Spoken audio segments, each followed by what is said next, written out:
But there will be people who will say that bringing it now to the issue of the battle against, let me use the word now, the battle against corruption. Now, because essentially that's what you're saying. Because if you're able to reduce the inefficiencies, another byword for corruption, then of course more funds are available for a lot of things. Essentially that's what you're saying. But on May 29, 2015, President Buhari, from that Eagle Square you mentioned, said more or less the same thing. That he was drawing a line. I disagree with you. Buhari never said the same thing. Buhari talks about corruption, and corruption, that is it. He has never gone beyond saying what corruption is. I speak about corruption and I go straight to the point and tell you corruption is inflated government contracts.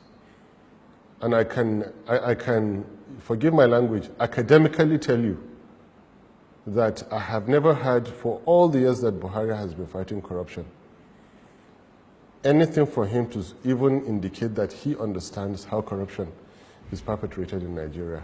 Very quickly, I'll tell you, there are 7 different ways. First one is inflated government contracts, which are responsible anything between 55 to 65% of the quantum of corruption. Second one is unreported, unremitted revenue.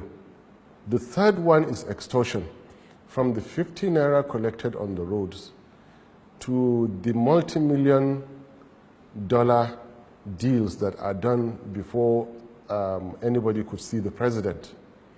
Fourth one is conversion of public property into private. Fifth one is misuse of security vote. The way you had it before is the way you still have it today. Sixth one is wastefulness, criminal wastefulness, anything you can create to spend money recklessly on. Include the reckless, undue use of private jets and any other instrument of government that is wasteful. It is corruption. The seventh one is undue influence of fraternity and relationship, which we call influence peddling. Man knows man. Man knows man. Buhari has never clinically, or let me put it this way, scientifically looked at corruption. The corruption does not perpetrate itself. There are ways that it happens. Now, out of these 7 areas I told you, some are administrative, some are legal. And you will be sad to find out that about 70% of the way corruption is done in Nigeria is simple administration. So what President Buhari said in the Eagle Square is mere rhetorics since 1984. Mere rhetorics. Buhari has never fought corruption till this moment. The way contracts were awarded in the PDP era in the last 16 years that the Fourth Republic started is still the same way that contracts are awarded today. But we have never had that. It does appear that the difference, I'm sorry to cut in, but it does appear as if the difference is that there are visible efforts. People are being called to question, people are being investigated, people are being put on trial, some people have even been jailed. You are looking the wrong way, sir. You are looking the wrong way. And it is this typical kind of mentality that Buhari has harvested throughout his political career. Now, the mere fact of arresting somebody does not address the issue of corruption. It addresses the criminality aspect. What we should be technically interested in, how did that act of criminality happen? They inflated a contract. How will you stop it? Control the mechanism. You no longer can inflate contracts because there are limits to what you can add.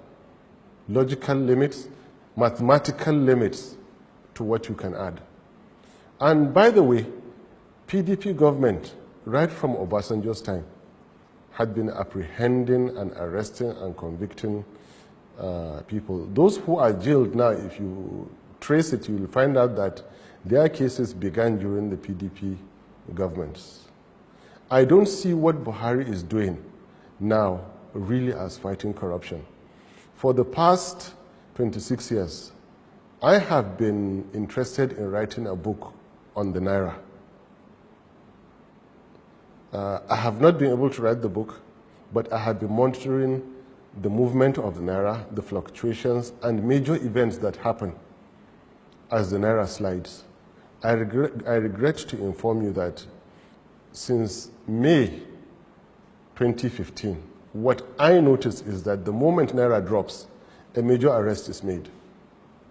And this is only done to cover the failures of the government.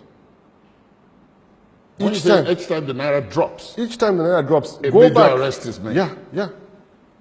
There are Does so many. that then positively affect the value? No, it positively affects the psyche of Nigerians who think that Buhari is working. Meanwhile, the net worth of Nigeria continues to be eroded. But the moment they arrest somebody and it makes international headlines, everybody forgets. Meanwhile, your net worth, you are hurting right from inside. You are being destroyed from inside. So I have never seen a real fight. Let me tell you what real fight to corruption is. Real fight to corruption is passing that bill for the prohibition of inflated government contracts. That is, you would have solved between 55 to 65% of corruption in Nigeria. The second way is to deploy technology in such a way that it becomes nearly impossible for anybody to underreport or divert Nigeria's revenue. Now you're talking about MDAs, which are supposed to remit revenue. Deploy the right technology. And it is not impossible to find a petty trader in a local market using his ordinary Chinese mobile phone to do star one number, star his account number, star his TIN, star amount, hash, send and pay. Simple. Go online and print your certificate and have it on your wall. You are a taxpayer. Why make paying tax so difficult? Technology should be deployed to make life easy. There are many people who I know want to pay tax, but it is nearly impossible for them to pay tax. The process is complex. It's complex. It involves a lot. Exactly. And costs as well. Exactly. And then you can lead by example to stop extortion. Because when you surround yourself in the villa with friends and relatives and cronies, the natural tendency is for them to extort money from business people, from politicians before they get to see you. So don't do that.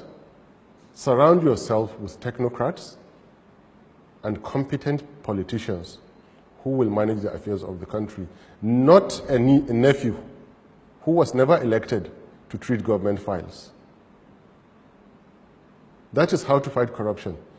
Now we find somebody who has been doing the complete opposite of corruption, but because his actions tally with the typical illiterate, ignorant, forgive my language, Nigerian, who all they want to see in life is the downfall of others.